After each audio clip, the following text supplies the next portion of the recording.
그 뒤에 들어가 있는데 도망간다. 고양이가 엄청 많네. 들고양이가. 자, 오늘 온 곳은요, 참 조선시대 비운의 왕자 편입니다. 자, 조선시대 비운의 왕자 세 사람을 이야기하라면은 우선 의안대군, 방석이, 그리고 단종, 그리고 이분이죠, 영창대군입니다. 영창대군은 정말로 비운의 왕자입니다. 근데 영창대군에 관해서는 할 말이 없습니다. 왜냐면은 8살 때 돌아가셨기 때문에 뭐 특별한 이야기거리가 없죠. 하지만요, 영창대군에 관련된 사건들, 그리고 영창대군에 관련된 주변인들 보면은 굉장히 재밌습니다. 영창대군 나오면 당연히 광해군 나와야 되겠죠. 자, 그러면 여러분들께 소개해 드리도록 하겠습니다. 오늘 굉장히 좋네. 좀 이렇게 하니까 저도 좀 있어 보이지 않습니까? 대형 유튜버 같지 않습니까?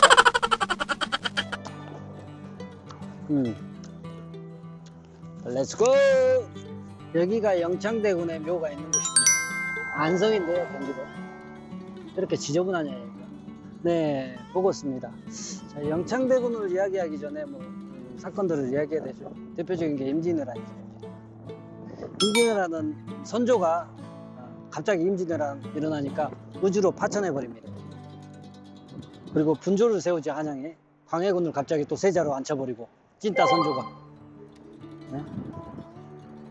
근데 광해군은 분조에서 굉장히 활약을 많이 합니다. 의병도 모으고 군량미도 지원을 하고 활약을 많이 하면서 백성들에게 총망을 받죠. 자, 임진왜란이 끝났는데요, 선조는, 찐따 선조는요, 임진왜란의 공을 다 명나라에 돌려버립니다. 그때 당시 이순신 장군도 있었고 유성룡도 있었는데, 이런 공들을 없애고 다 명이 있었기 때문에 우리가 임진왜란을 극복했다, 이런 찐따 소리를 합니다, 선조가. 찐따 선조죠. 그러면서 임진왜란 도중에 의인왕후가 죽었는데요, 왕비를 간택을 하는데 바로 임무광후죠. 임무광후가 그때 19살이었습니다. 선조가 54살이죠. 애를 왕비로 앉힌 겁니다, 애를. 그러다 보니까 얼마나 귀여웠겠어요. 근데 또 애가 애를 낳아버렸네. 그래서 선조 찐따가 생각을 하는 거죠. 찐따 선조가 어떤 생각을 하냐면은, 선조가 적장자가 아니지 않습니까? 그래서 항상 컴플렉스가 있었단 말이죠. 근데 광해군도 적장자가 아닙니다. 공빈 김씨 사이에서 난 소생이기 때문에. 그래서 적장자인 영창대군을 좀 세자로 앉히고 싶어 하죠. 그래서 광해군을 패하고 싶어 합니다. 근데 선조 죽어버리네, 갑자기. 그래서 광해군이 이제 임묵왕후가 생각하기에, 영창이 3살이었기 때문에, 너무 어렸기 때문에 딱 생각하기에 광해군을 좀 왕에 앉히면은 우리 이복 동생이지만 영창을 보호할 수 있겠다, 이러한 생각으로 광해군을 앉히죠. 근데 광해군은 컴플렉스가 있습니다. 아까도 말했다시피 적장자가 아니란 이유로 명으로부터 왕위 교서를 받지는 못합니다. 그래서 컴플렉스가 있었죠.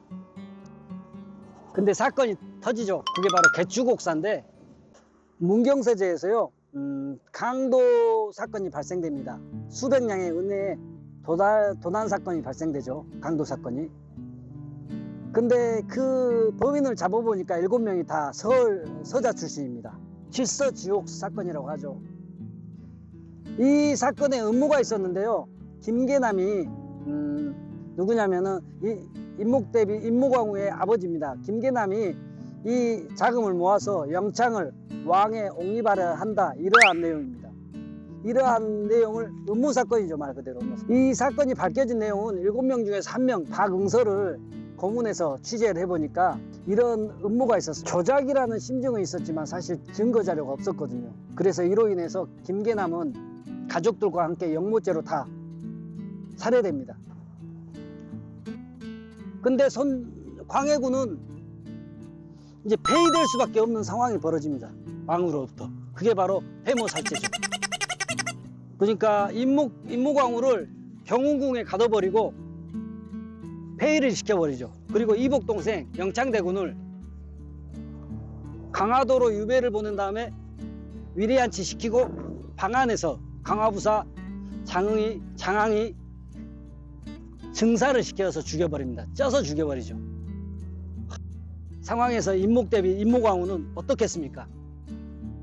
그래서 대신들과 함께 인조반정을 일으키죠. 인조반정은 허하죠. 허락하죠. 그래서 그때 당시 임모광우와 광해군은 원수지간이죠. 원수지간. 아들 죽였지, 아버지 죽였지, 집안 다 작살내놨지. 그래서 인조반정이 성공을 하자 임모광우는 광해군 데리고 와가지고 무릎 앉혀서 시켜놓고 아들 목 잘라러 합니다. 광해군의 아들 목 잘라서 가져오라고 합니다.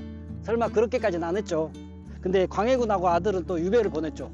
그러면서 광해군 아들은 또 자결을 시키도록 명합니다. 어차피 죽습니다. 광해군 아들은. 그리고 임목대비죠. 임목대비는 자기 집안 사람들한테 유언을 남기고 돌아가십니다. 절대로 왕가의 자손들과 결혼하지 말라는 이런 유언을 남기고 돌아가십니다. 이곳이 바로 조선의 3대 비운의 왕자죠. 단종, 의안대군, 단종과 의안대군 그리고 영창대군입니다.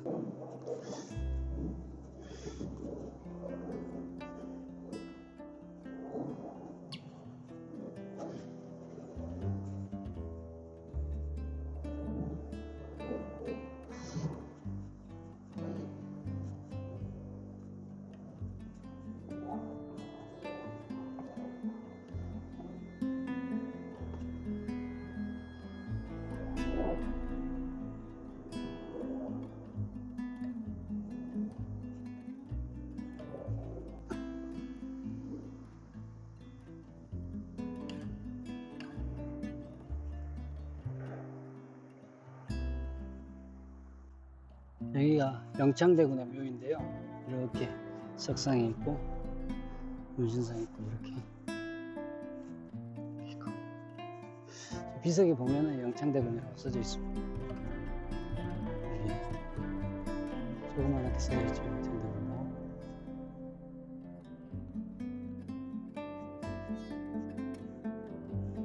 이 아래 재단이 좀 많이 부식됐네.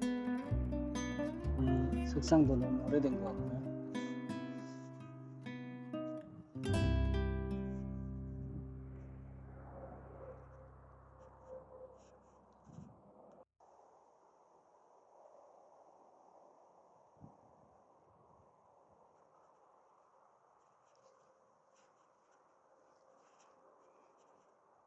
지금 농촌은 물과의 전쟁입니다. 모내기 철이라서 이렇게 물이 부족해서 모내기를 못한 논들이 많습니다. 지금 가뭄으로서 가뭄 때문에 이렇게 물과의 전쟁입니다. 자, 아침부터 모내기를 합니다. 저는 이제 모판 뛰는 역할이고요. 이렇게 새벽 5시입니다. 지금 농촌 일이 좀 일찍 시작합니다. 그래서 저희도 이제 저희 논입니다. 여기가 제 역할은 저렇게 모를 심잖아요. 모판을 이렇게 띄어서 모를 넣어줘야 됩니다. 갔다 돌아오면은 모가 실시키고 있습니다.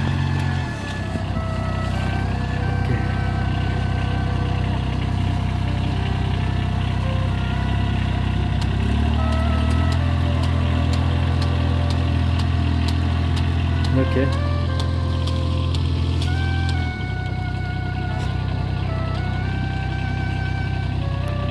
뭐가 문제인가? 모가 지금 심었는데 잘 심려 있는지 보고 있습니다. 기사님이, 우리 어르신이 이렇게 잘 심어주고 있습니다. 이 향기는 6모짜리입니다. 6모짜리 이렇게 6개가 한꺼번에 실려집니다.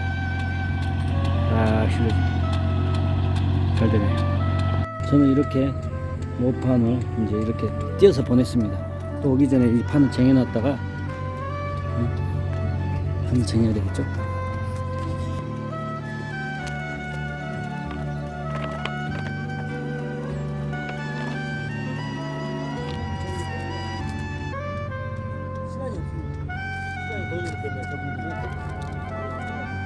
자, 이 향기가 유턴을 해서 다시 돌아옵니다. 돌아오면 또 다시 모를 띄어서 이 향기에 보내야죠.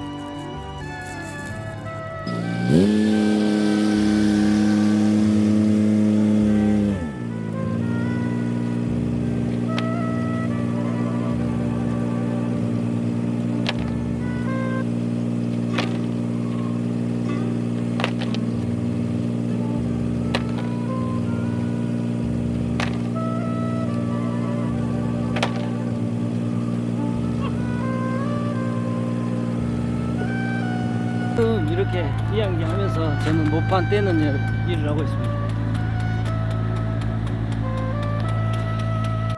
새벽 5시에 지금 2번 왔다가 1번 왔다 갔다 했는데요. 이렇게 벌써 뭐가 예전 같은 경우에는 사람들 품앗이에서 일일이 다 했는데 그럼 한나절인데요. 한 3시간은 해야 되는데 지금 한 30분이면 끝납니다.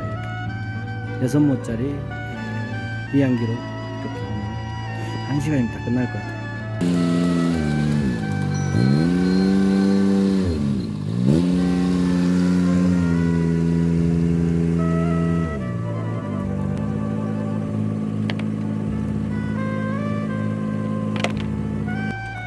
중간중간에 혈기가 넘치기 때문에 푹 쉬었습니다.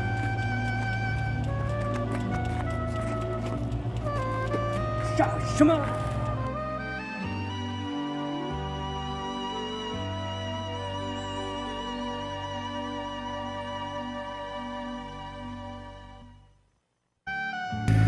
청개구리입니다. 청개구리. 아, 오랜만에 보는 청개구리. 조그만하네.